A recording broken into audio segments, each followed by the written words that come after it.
All right. Hello, everyone. We are just going to go ahead and give people a moment to join the Zoom room while I go ahead and start the live stream on YouTube as well. All right.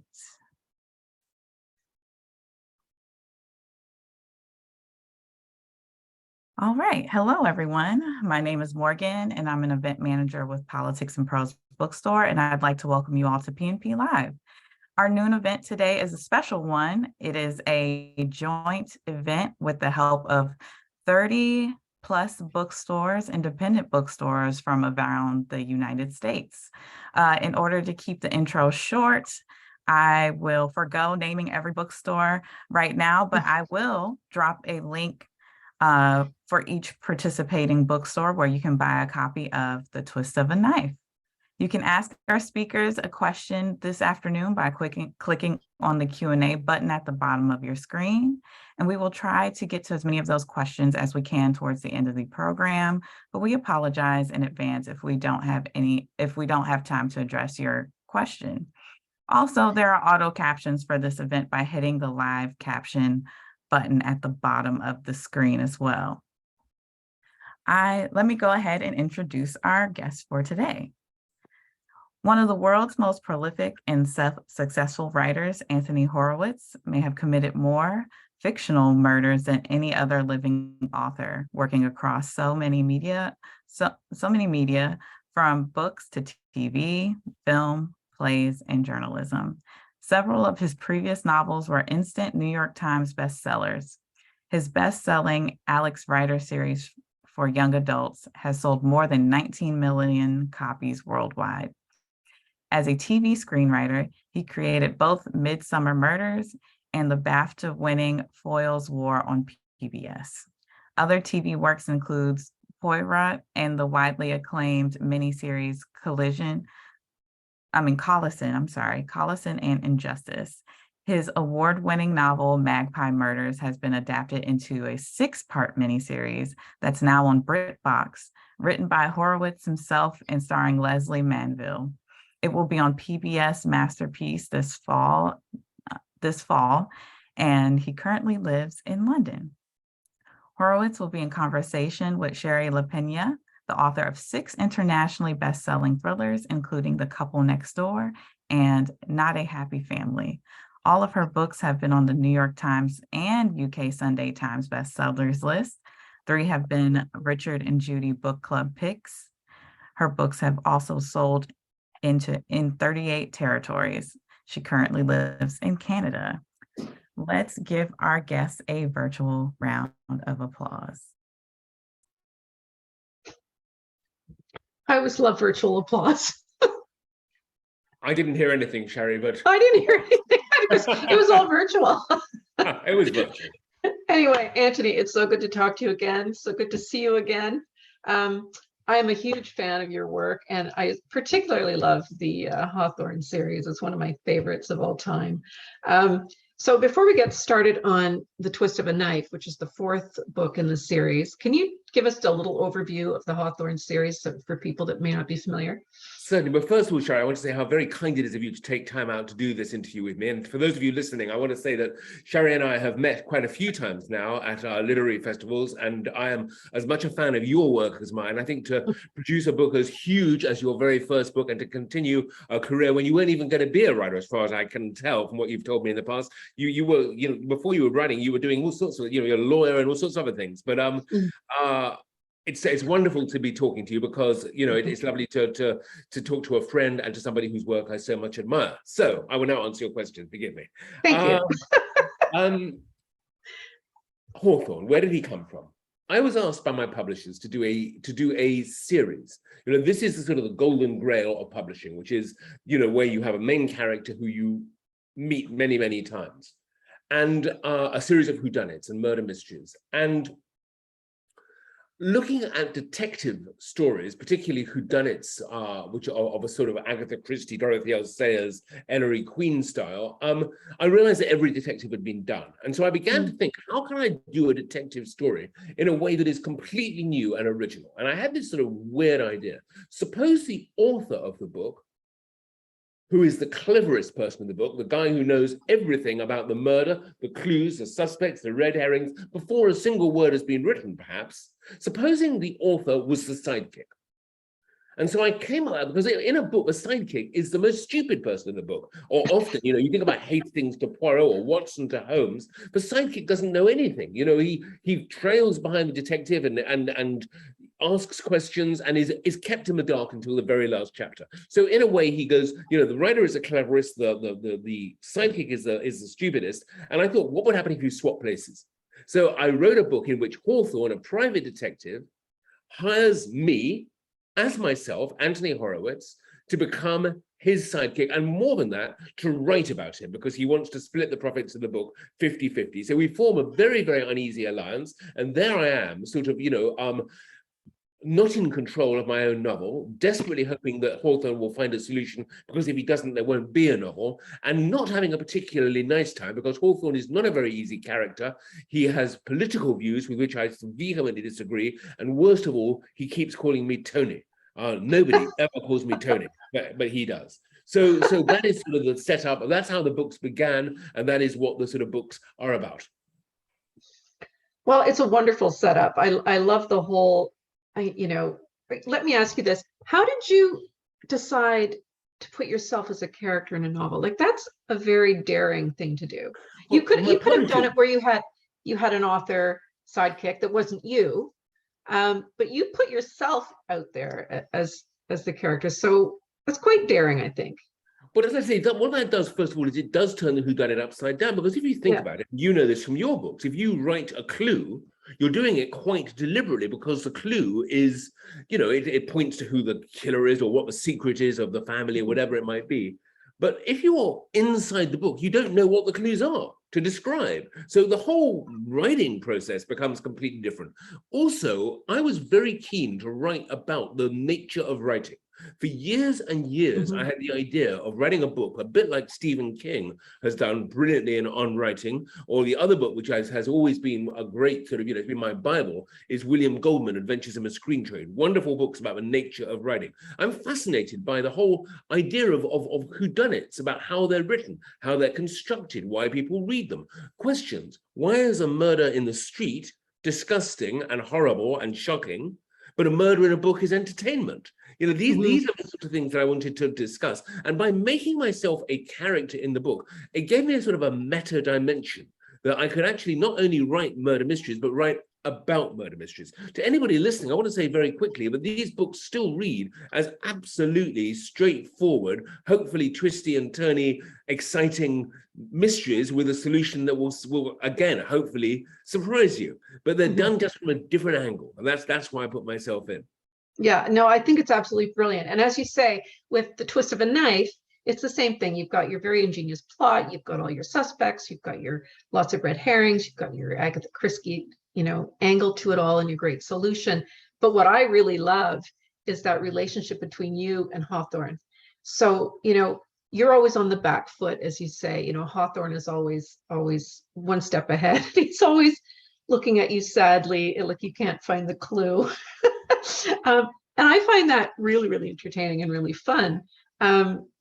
So what I'm wondering is, when you decided to put yourself into the books as a character, you must have had a lot of fun playing with that. So some of it is real, some of it's based on you, and obviously lots of it is all made up. So do you ever get yourself into trouble?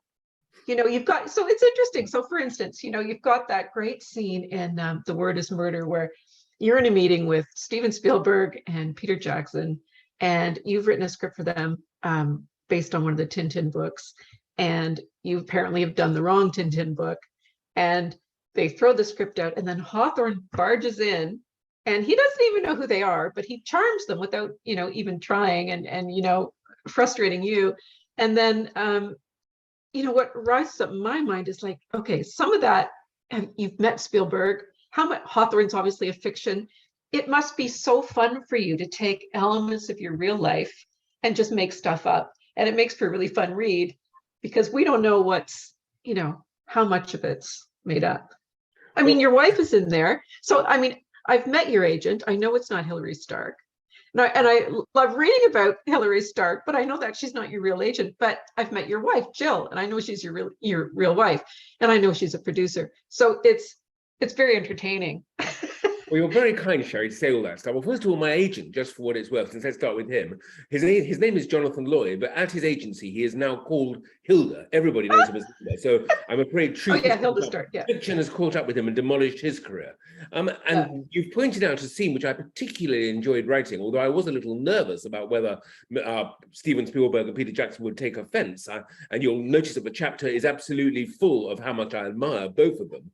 I know. So that's another question I have is like, do you have to get permission? So tell me about writing this and the risks you take in writing that, because I didn't ask for permission, because if I was writing my autobiography, I wouldn't need to write to somebody to say, can I write about a meeting I had with you? So I took the view that since there was no offense there and nothing was given away in terms of what happened in the meeting, in fact, the meeting didn't even take place in London, it took place in another country. So it is fictionalized in its thing. But the fact remains that at the time that book is set, I did have that opportunity. And incidentally, since you mentioned Tintin, my love of Tintin to anybody watching this Zoom will be obvious to them, because there on one side is the Tintin rocket, there's Tintin up on the top there, and some of you may have noticed Thompson and Thompson sitting over there. I am surrounded by Tintin memorabilia and do love Tintin. And that was a very happy experience. Although in the book, of course, it is utterly and completely ransacked and ruined by Hawthorne. And I think that part of the pleasure of the books is trying to work out what is real and what isn't. We're talking about The Twist of a Knife, which is about a play of mine called Mind Game, which is put on in a theatre in London, the Vaudeville Theatre, and gets absolutely vicious reviews from the critics. And then subsequently, one of those critics is murdered. A lady called Harriet Throsby is found dead with a knife in her chest. The knife belongs to me and I become the suspect. Now, how much of that is true? I can say, no spoiler here, I didn't kill her. I have never murdered anybody deliberately in my life. But that said, I did have a play called Mind Game. It was on at the Vaudeville Theatre in London. If you go and visit the Vaudeville Theatre, as I did when I was writing the book, I was very happy to see the poster for the play is still there backstage. It is also true, I'm afraid, that the play very much divided the critics. Half of them hated it, the other half loathed it. So I had a really tough time from the critics and such. And the play is described in the book. And I think it's, when I first pitched this idea to the publishers, they were quite nervous. They thought, is this going to be a writer boasting about himself and, using the character in a book to say, look, what a great writer I am, look at the success I've had and everything. And I said to them, no, that's not the idea at all. First of all, I'm only a minor character. I am the narrator. I am in the new book, I'm the main suspect too, but mainly I'm just the narrator. And the second thing is that the Anthony in the book is really not that bright. He doesn't do too well. I mean, nothing good ever seems to happen to him. And I think that what you pointed out, that sort of relationship with Hawthorne, who is really quite difficult and even unpleasant, is part of the fun of it. Because also, I'm desperately trying. Normally, when you write a book, as I don't need to tell you, Shari, you pretty much know everything about your main character. In the Hawthorne books, I know nothing, and I'm trying to find out. I keep asking him, why are you so difficult? What happened to you? What happened in this town called Reeth in Yorkshire seems to be important to you? And who are all these people who surround you? Why are you? I know that Hawthorne is divorced, but he's still married to the same person, and they have a child. They seem to be very close. What's going on there? So I'm desperately in every book trying to find out more and more about him. And the worst thing about Hawthorne is he won't tell me a thing. Which is totally frustrating for you. And for the reader aspect, all they get is clues, quite a lot from a new book. Yeah. But I do think that a big part of the amusement of the book is that relationship between you and Hawthorne, and how he's always one step ahead of you on the clues, and you just can't get it. And of course, we know, that's the case with Anthony Horowitz, the character, but Anthony Horowitz, the writer, you're the one pulling all the strings, you're writing the book, but it's just so fun to see you as a sort of a bumbling buffoon in a way. I'm not quite, I wouldn't go that far. I don't okay. Much of a buffoon, because it's one of the mistakes people make about Hastings, for example, in the relationship with Poirot, and I wrote Agatha Christie's Poirot on television for many, many years. I loved writing for Hugh Fraser, who played Hastings against the wonderful Sir David Suchet as Poirot. And the thing about him is, yeah, Hastings wasn't the brightest. He was sort of, he was a bit sort of, he wasn't able to solve a crime. And actually he did come across as a little bit of a buffoon. But, you know, then he was based in his turn on Watson, and Watson to Sherlock Holmes. Watson is a very smart individual. He's very bright and clever. So I don't think it always follows that the sidekick is an idiot. I think that they're just used as that. You know, when I'm writing a murder mystery, I always, you know, like Magpie Murders and Moonflower Murders, the sidekicks in those books always are used to divert attention. So if a sidekick in one of my books asks, what is this ring doing on the desk? Then it means that the ring is irrelevant. And what they should have been asking is, what is this pen doing on the desk? You know, they've diverted you to the wrong thing to look at. I quite like using that sort of, you know, they're not sort of stupid, but they're very helpful in diverting the reader from what they should be guessing.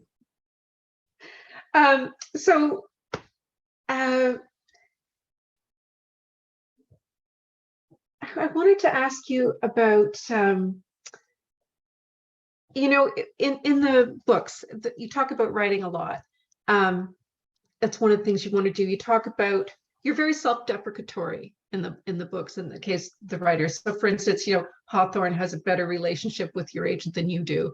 Or you talk about how, you know, the lights are going out in the marquee and soon you'll just be, you know, anon for anonymous and so on. So do you find it humbling in a way to be a writer?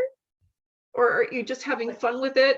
Or no, I don't find it humbling. I find it enormously empowering. I mean, I love writing. I have always been passionate about writing. I knew I was going to be a writer when I was 10 years old. And it's a funny thing about being a writer versus a best-selling writer, which is that nothing much changes. I wrote 10 books before I sort of hit the big time, if you like, with Stormbreaker, the first Alex Rider novel in the year 2000, which sort of started me on a sort of a, you know, on a major trajectory in my career. And so I went from being a sort of a fairly struggling writer to being a sort of a successful writer. And it often occurs to me that what's changed? I'm still sitting by myself in a room. You know, I'm still alone 10 hours a day. Maybe the room is a little bit bigger and the seats is a little bit more comfortable, but actually, writers aren't celebrities. We writers we have a sort of a funny sort of position. People know our names. They often don't know our faces, which I think is great. Who wants to be known in the 21st century? I agree. Every single person in the world is carrying one of these and can photograph you scratching your backside or poking your nose on a street corner. And so we, you know, your question is it humbling being a writer? No, it's empowering and it's exciting and it's a wonderful thing, particularly writing for young people and getting young people into books and into literacy and into reading. That is something I'm very happy to have done with my life. But at the same time, I have never had the vanity to think that I am somebody clever or somebody, a star or a celeb, any of those things. I am a workman sitting in a room by myself for 10 hours a day, producing stories, which, thank heaven, people seem to like reading. Yeah, it's sort of a myth, you know, people say, you know, writers write for the money, but every writer I know wrote for years and years and years before they made any money. And then they hit it big and they still write for years and years and years, even after they don't need the money. So that's not why writers write. Writers write because they want to write books. I used to say that. I used to say, especially to children, that if you write for money, you'll never be successful because it's the wrong urge. It's the wrong impulse. Yeah. I write stories. I often say I write stories the same way an arsonist lights a fire. And that, you know, an arsonist is happy just to strike a match and look at the flame, but more excited if he's burning a pile of pages, and even more excited if the desk goes up in flames, and then the house, and then actually what the arsonist really wants is the whole city or indeed the whole world on fire. And I think writers are a little bit like that in a way. But you know, as I say, the actuality of being a writer is a very quiet one. It's a very sort of, you know, it's just what I do, what I love doing. Yeah, same. It is quite a. Well, sorry, I was going to say though. Sorry, the other half I was going to say was I used to say that writers can't write and shouldn't write for money. Then I met Jeffrey Archer, and Jeffrey Archer, who was broke and bankrupt, wrote a book entirely to make money. Really? And that was so not a penny more, not a penny less, and it made him a fortune. I also have met Sir Frederick Forsyth. I should say Lord Archer and Sir Freddie Forsyth, same thing. He ran out of money, so he sat down to make the money to write The Day of a Jackal. I think they're both terrific writers, by the way. I'm not descrying them, but and The Day of a Jackal is an absolutely wondrous novel. I mean, it's a book everybody wishes they'd written in a way. Yeah. But the fact is that the original impulse was simply to earn money. And Freddie has also said publicly, but that's still the only reason he writes, which is to earn. And it does make me smile that that there are no rules where writers are concerned. We all do it for different reasons in different ways. We all have different successes and different worries and concerns, and yet we are all blood brothers and sisters too. So tell us more, like, are there going to be more Hawthorne novels? That's an easier question to answer. Yes, I'm planning 12. I might do more, but I think 12 is sort of the right sort of figure. I've done 4. I'm just about to start work on number 5, which I'm very much looking forward to. It's a very, very peculiar meta novel and such. And I have 6 planned and contracted, which is nice as well. But I think 12 is sort of the figure I'm looking at. I never know. I mean, I said I'd only write 10 Alex Riders, and I'm now on number 14. Yeah, no, I'm really glad to hear there's going to be more Hawthorne, because how are you going to up the stakes after having you accused of murder and thrown in jail? Well, it's interesting. The next one, I'll tell you this much. In the next one, I was a little bit concerned. I took too much of a front seat in Twist of a Knife. So in the next one, I'm much less involved. I'm sort of not even the assistant in this next one. The setup is that we have no more books, and the publishers are getting a bit tetchy and saying, "Come on, we need a new book." So I write about one of Hawthorne's cold cases, his older ones, before I met him. So there's a different assistant in the book.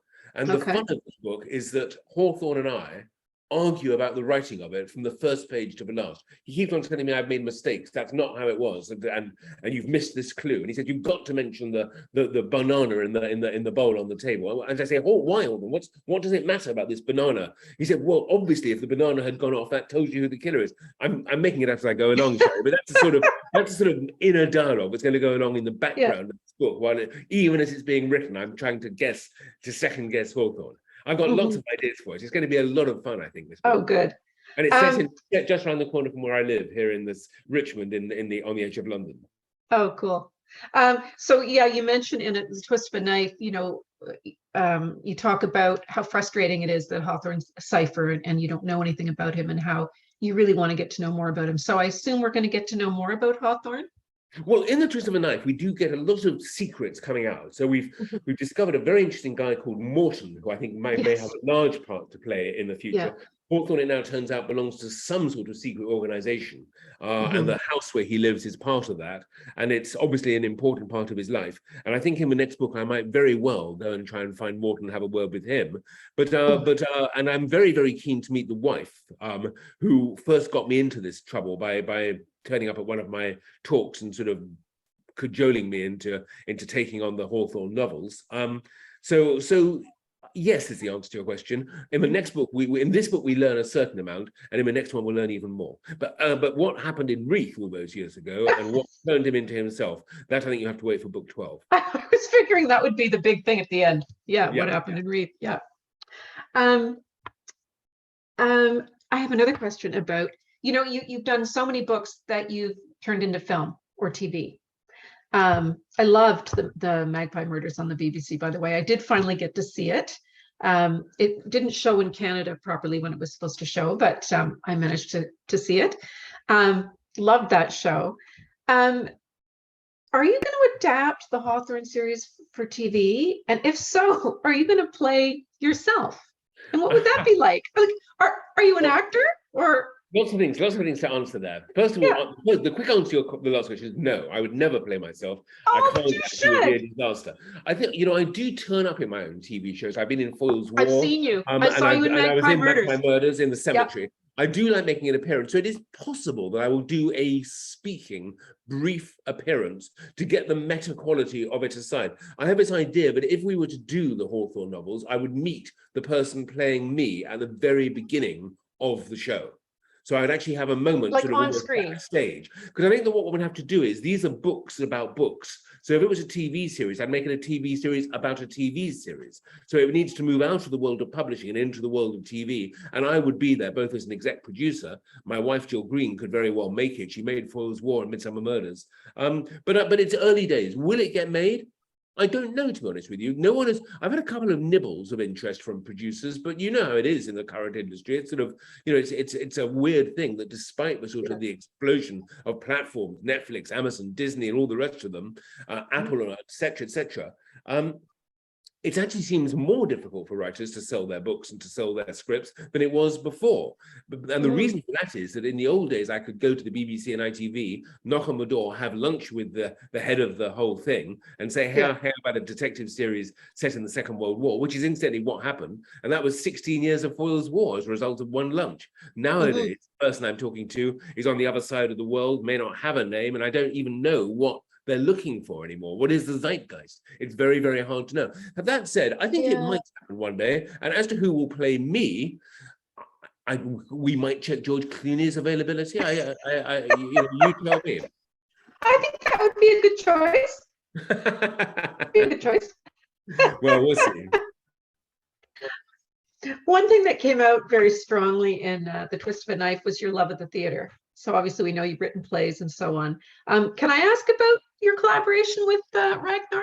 You certainly can. It's top secret. But for you, Shari, I will of course mention that Ragnar Jónasson, who actually we both spent a very, very happy week with in Reykjavik and around Iceland, has had this idea of writing a murder mystery, or rather, we've talked together about collaborating on something, and we had the idea of doing a play, a whodunit for the stage. It's a very interesting fact, but very, very few straight whodunits have ever worked on the stage.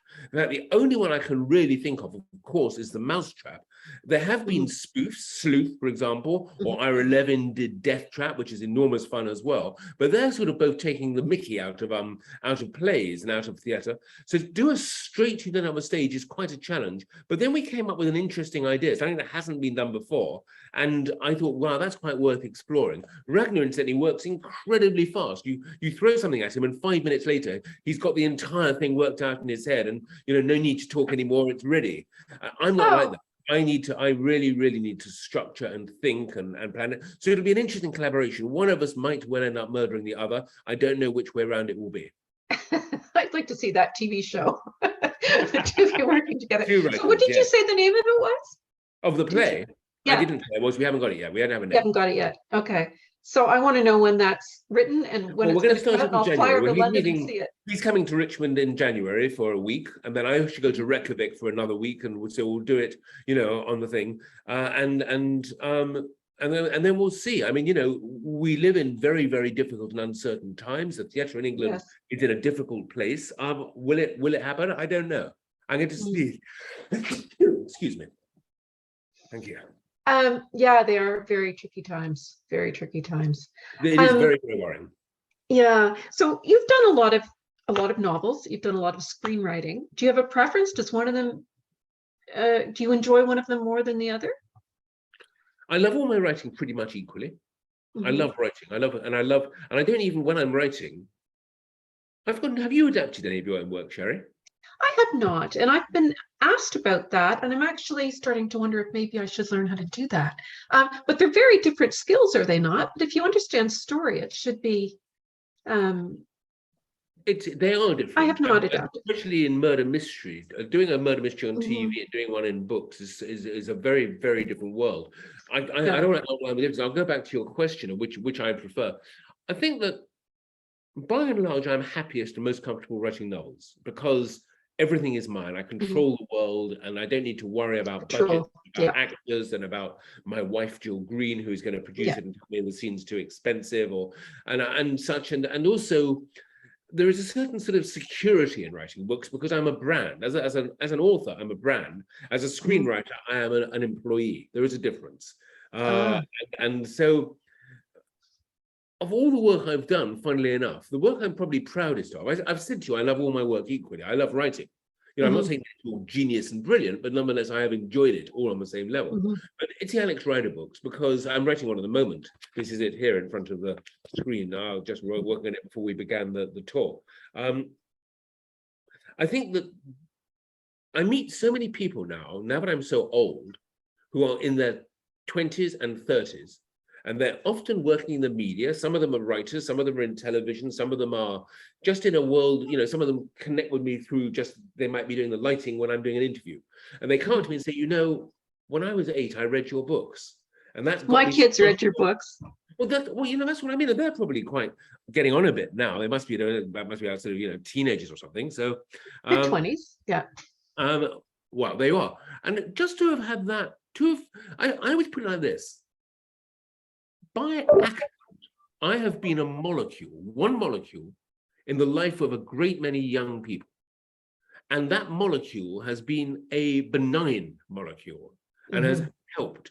And I can't think of anything better I could have done with my life than that, because it's what I wanted to do, which is to write, but also out of writing, some good may have come. So of all the writing, I guess my kids' books are the ones that are dearest to my heart, closest to my heart. But that said, I'm enormously proud of the Hawthorne books. I think they're going to be a fun, long-running series. The Bonds, Sherlock Holmes, all the others. Each one to me is, I go through life hoping that every book will be better than the one before. I'm not saying they are, but I don't rest on my laurels. I'm always trying to do better. So, we'll see. Hawthorne 5, 6, then another Magpie Murders book. Incidentally, you mentioned Magpie on TV. I think it's going to get another launch next year on a bigger platform as well. So more people will be able to see it. And with a bit of luck, we'll start making Moonflower Murders, the sequel, soon as well. I hope so. That would be good. I'd love to see that. Next week, as it happens. She's a wonderful actress, and she's actually in The Crown at the moment, doing a brilliant job as Princess Margaret. And she's an absolutely lovely person. She lives not very far away, so we're all having a pre-Christmas drink together to how nice. chat about the future and hopefully a return of Susan Ryland in Moonflower. Oh, neat. So you say you love writing, and whenever I read anything of yours, I always imagine you as having a rollicking good time writing it. Is there anything? Do you ever doubt your work? Do you ever want to rip something up? Do you ever, or is it always just smoothly flying off your? All the time, I doubt my work. I doubt it at different stages in the journey. Well, that's so good for me to hear. Well, so is it the same for you? Let me tell you my doubt point. Yeah, I want to hear your doubt points. I start with an idea. So I'm going to do, I don't know, a Hawthorne novel or an Alex Rider novel set in a certain world. And I then sit down and, I think about the idea for maybe 3 months, 4 months. I structure it all out and think about it. And just before I start writing it, I have my big doubts. Is this going to work? Is this a good idea? Is this a world that children will enjoy or that adults would enjoy? So that's the first big doubt and the starting of the writing. Then I begin the writing. Once I've started writing, I very seldom have any doubts at all. That point, it's going to be the most brilliant book in the world. It's going to sell 10 million copies, win every prize in the country and the world, and et cetera, et cetera. I finish the book, and then the doubts come back. Oh my God, this book is awful. It's terrible. The publishers are going to hate it. My readers are going to hate it. It's useless. It's no good at all. I'm going to be found out. That syndrome. The writer. Yeah, I'm so glad to hear. I'm so glad to hear you say this, because by the time I finish my book, I hate it. Like, I'm so sick of it. I think, no. So I'm glad to hear that, Yeah, I don't hate the book. I'm not sick of it, but I think it's no good. I say to myself, it's just not very good, and it's just not what I wanted. At the moment, I'm just writing. I'm literally on the last 2 chapters of Alex Rider, and I've come up with this enormous climax. I mean, it's a massive ticking clock's climax, a ticking clock climax. God, that's a mouthful. But in this case, I've got 5 or 6 different strands. Things are happening in America, they're happening in England, they're happening in Australia, and here and there, the characters are moving, and everything is coming closer and closer like that. And this morning, I woke up and I got out of bed and I thought, none of this is going to work. It's all completely hopeless. What have you done to bring yourself to this point? You cannot get out of this book. But then I went for a walk with the dog in the rain, and it was, and I thought about it a little bit more, and I'm now writing it, and it is all working. And what I say to writers often is, and I've collaborated a few times, and it never works because I'm not an easy person to work with. But I always say that it's the simple answer that will work. If you have to work hard for your resolution, if you have to struggle to bring everything together, something has gone wrong. Look at your characters, look at the plot, look at the world you've created, and if you can find the simplicity in it, the obvious thing, then it'll work. And that's what I've done with this book. I mean, at the end of the day, I just went the simple way. Yeah, no, the forced thing is never good. It's never That's good. it. But it's funny to hear you say that. Like, I'm happy to hear you say that because I just assumed you always had a fabulous time writing and they came out and they were great. You had no doubts. But I'm the I opposite. don't I have don't. many. I do love writing. I do love, when I'm actually in the zone, which you'll recognize that moment when the Mhm. outside world disappears and Yeah.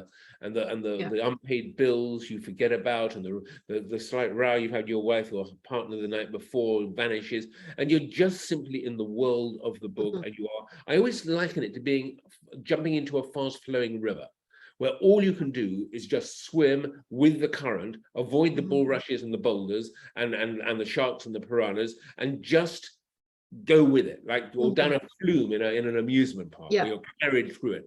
And that's when it's like that, it's a sheer joy. And right now, I'm sitting here talking to you, but at the same time, I'm looking at how many pages here.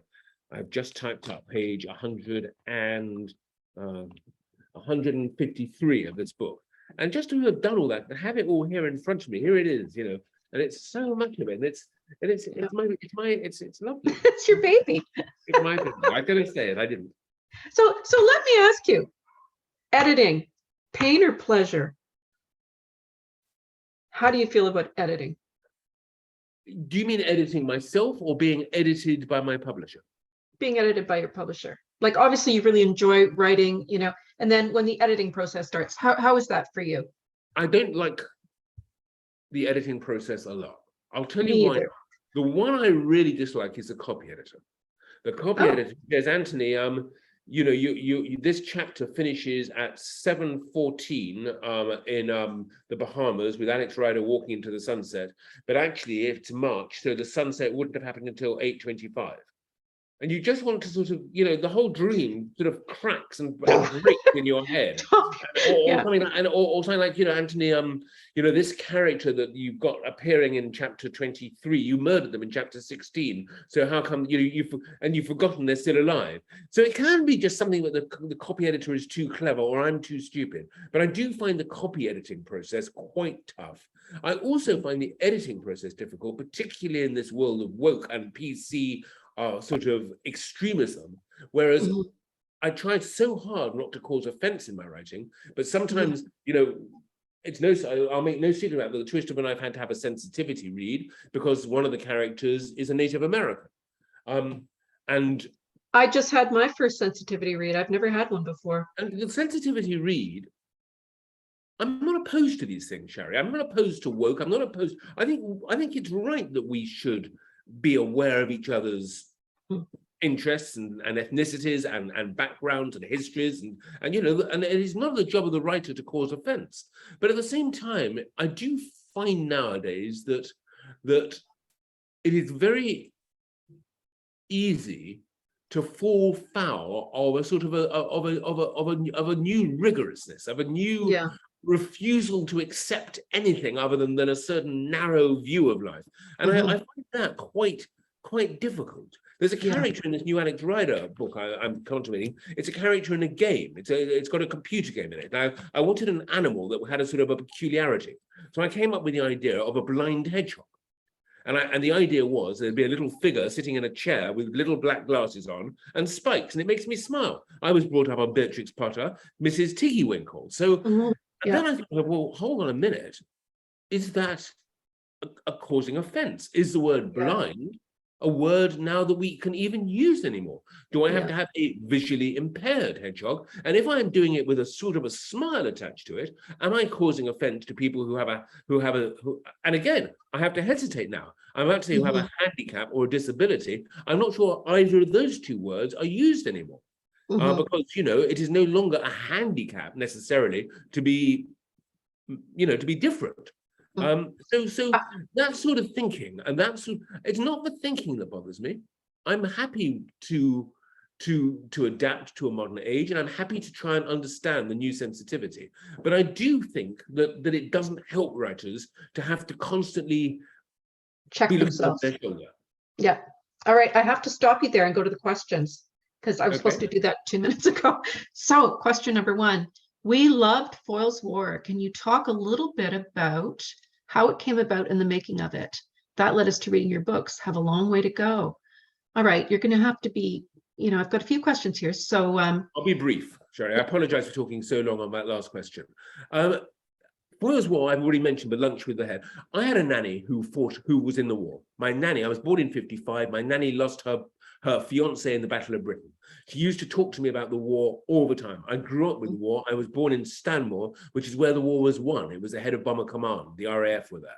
The war has been in my blood for as long as I can remember.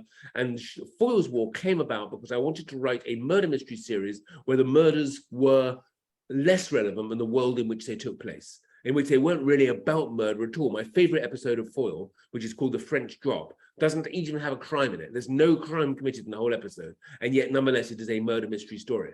So that was where it came about. It was from my nanny, who is incidentally the character of Sam Stewart is based on her, and about a desire to move. Having done Midsummer Murders for years, I wanted to move into a different realm. So I came up with that idea. Okay, what is the best piece of writing advice you've received that you still use in your own writing today?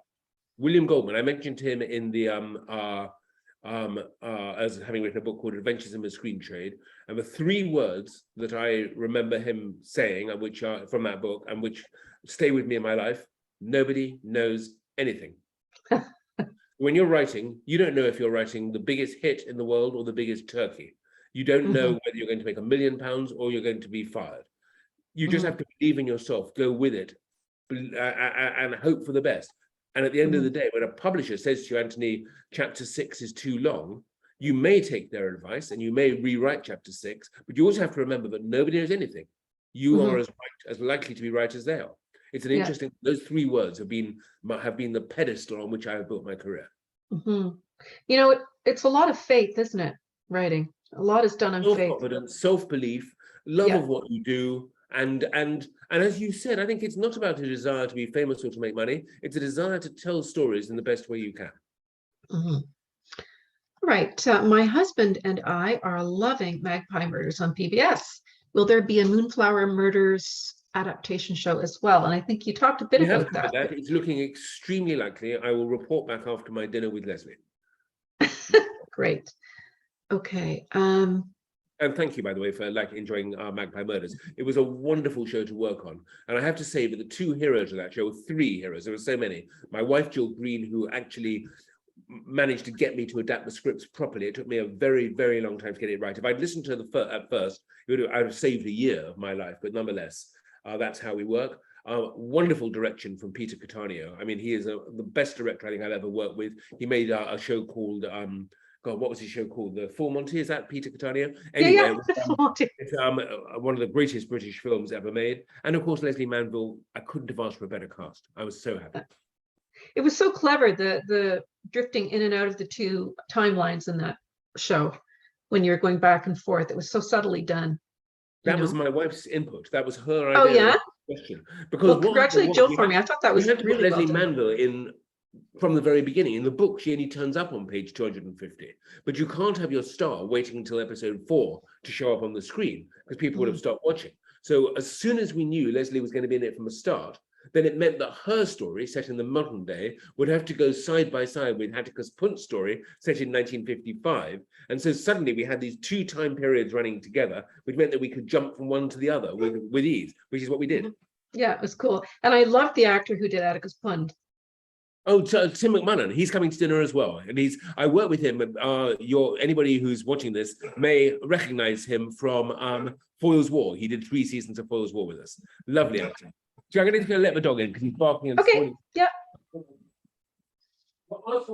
Chase, stop it. This is my evil COVID dog ruining my interview with Shari Lapena. Bring him on. Put him on the table. Yeah. Put him on the desk. What kind of dog is he? He's a black lamb. Chasey, come in. Nice. All right, so we've got here, will the Hawthorne series be made into a show? We have talked about that. I think it might eventually, but as yet, no news. I do like the idea of doing it as a TV show about a TV show to get you around being the actor, although I would have loved to see you acting in that. I might do a little cameo in it. I have got this idea that it begins with the producer saying, Anthony, this is the person who's going to be playing you on the show. And somebody who walks in is completely different to me. And it's sort of a shock reaction from me about are you sure? So there might, I don't know. That was just a little thought I had, but I haven't really been given any thought yet because nobody, as I say, has come forward with a proposal. As a big fan of Magpie Murders, are there plans for a second series? Well, that would be Moonflower Murders, right? Yes, That's and the the third book, follow-up. incidentally, I have in my head. I have an idea Oh, you're for doing a third third book? book in the series, Moonflower, Okay. Magpie Moonflower, and one more. But there's one more, again, it's got something I have an idea to do, but as far as I know, it's never been done in a crime novel before. So I'm going to do it. Wow, like I just love all your creative, like your ideas are always so fresh and different and off the wall. It's really, Well, you take a lot of risks. I think I that's think that important, eh? I've always said that writing is itself an A adventure. risk. You can't Yeah. just sit back and do it and do the same book. I could have written 45 Alex Rider novels by now, but I Mhm. love testing myself and going into dangerous areas and, theater, writing plays. I mean, goodness, I mean, it is so painful and awful, but nonetheless, I'm determined. Maybe I'll do it with Ragnar. I'm determined to write a play that finally works. Someone's saying, thank you for bringing such joy to my life. What brings you joy? What a lovely question to whoever asked that question. Joy is so important, particularly when the world is in such a sort of a dark and difficult place. We have to remember that joy is all around us.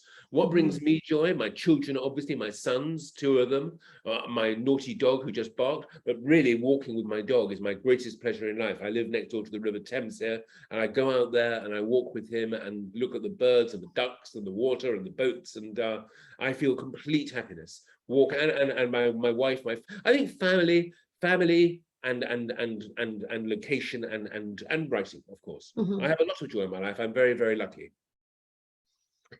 What percentage of the information about yourself in the novels is true? I was asking you that. I'm always Googling you to check. I would say, again, with the reminder that the books are not about me. I'm not a major character in them.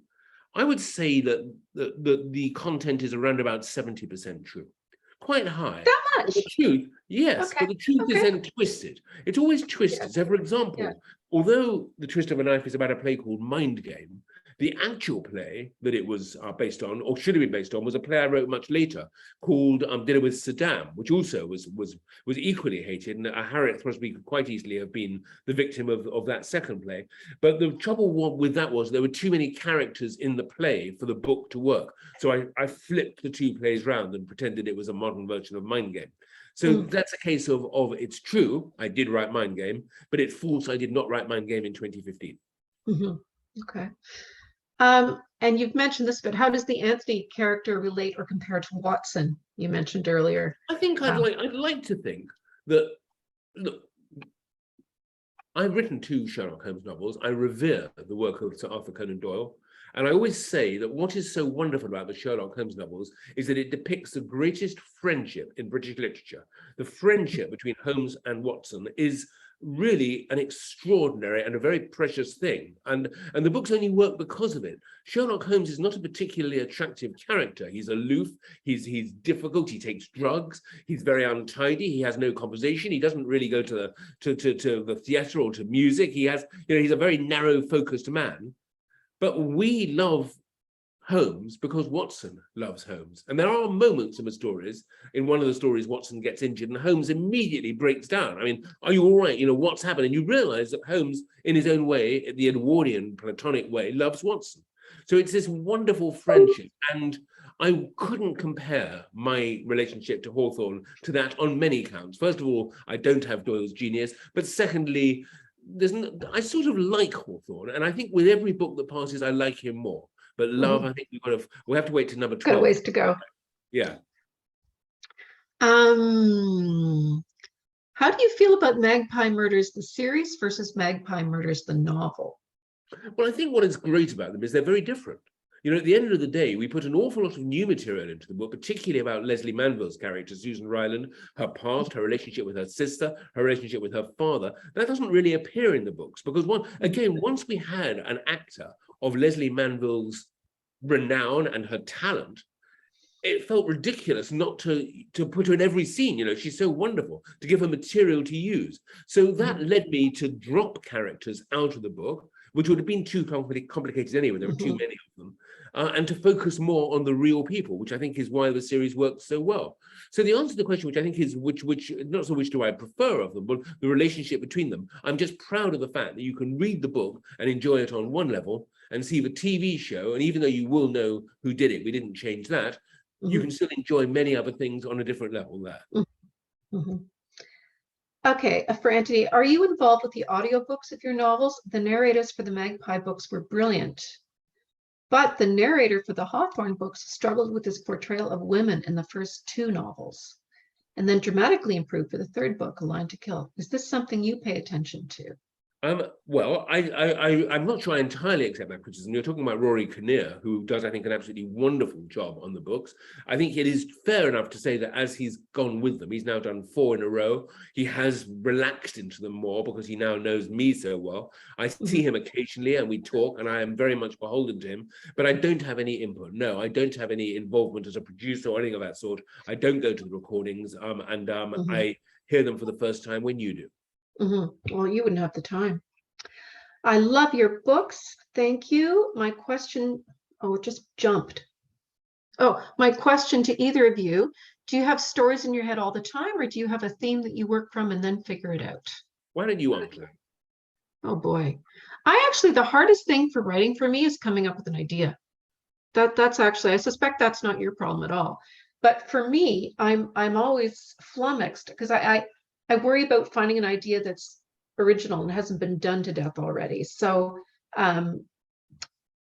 yeah, I think the hardest thing for me is to come up with an idea that I think has enough that's new about it, enough to keep me excited for the whole long thing of writing a book. I don't have stories in my head all the time. I wish I did. I suspect you do though, right, Anthony? Your books are much more high concept than mine. That's something that, mine are very, I belong in a sort of a very classical world where there are never-ending variety of variations. No, never-ending amount of variations. Somebody kills somebody else for a reason. Somebody kills somebody else for a reason.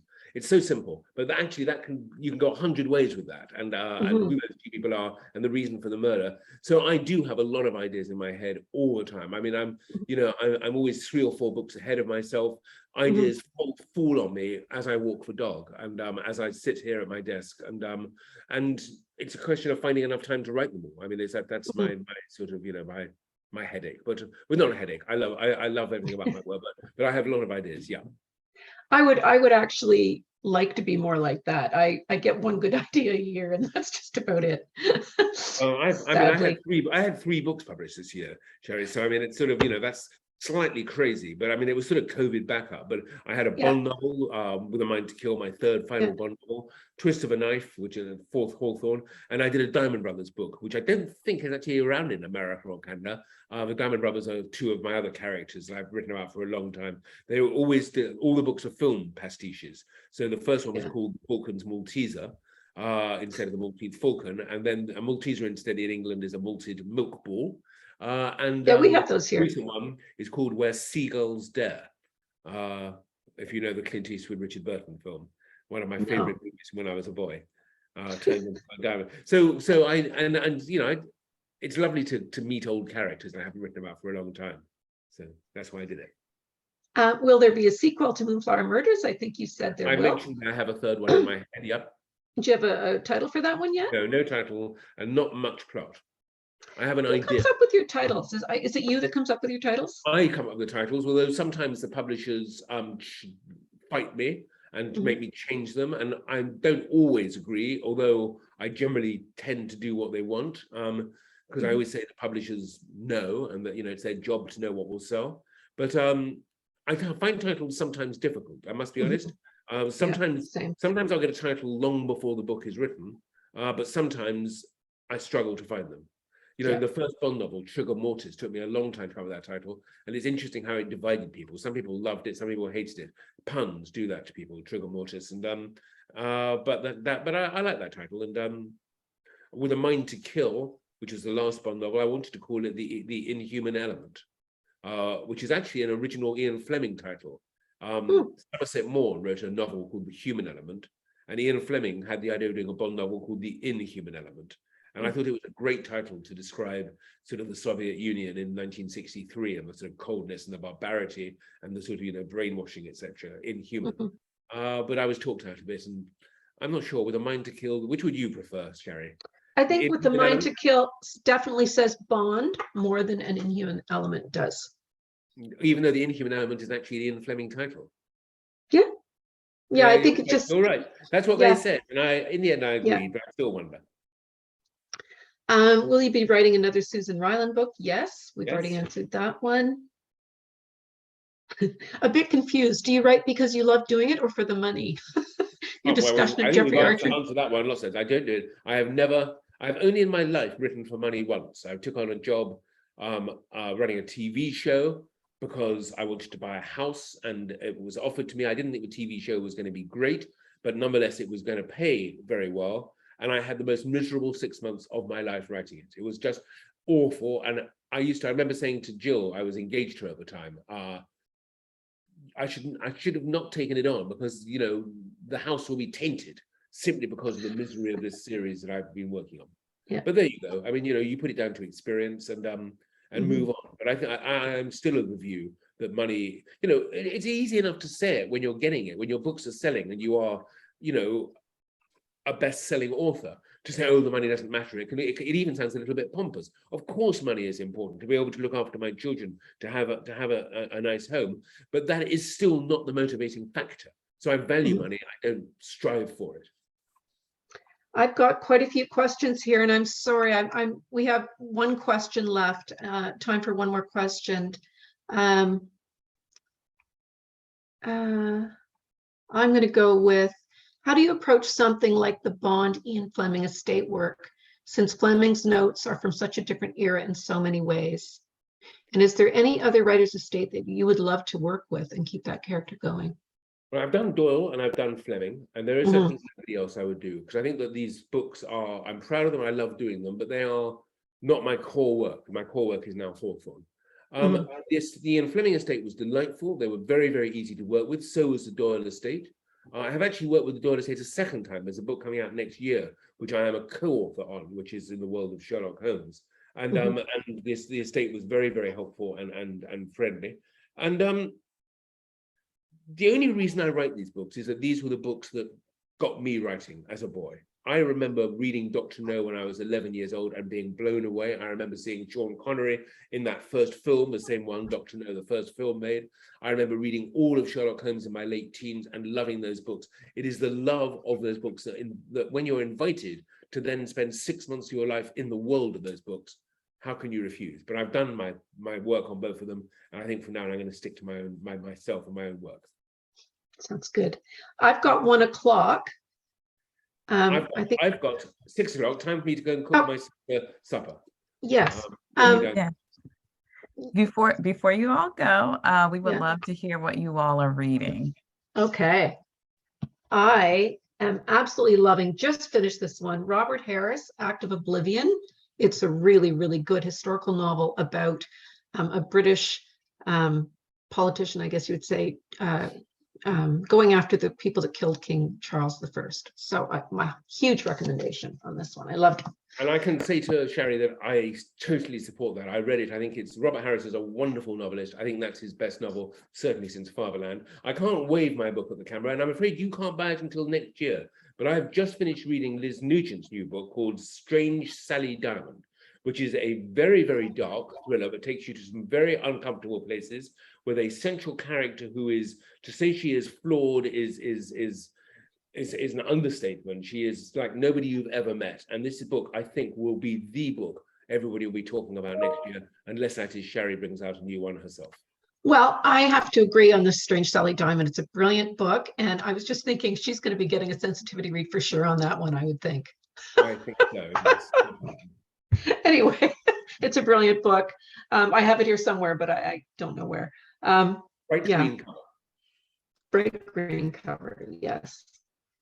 Anthony, Shari, thank you both for doing this event with Politics and Prose, and thank you to the 30 other bookstores that have joined this event as well.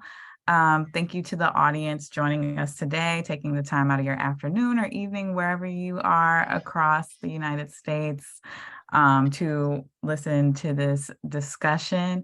Be sure to check out Anthony's book, The Twist of a Knife, available at all 30 bookstores. The links are in the chat. And enjoy the rest of your day, everyone.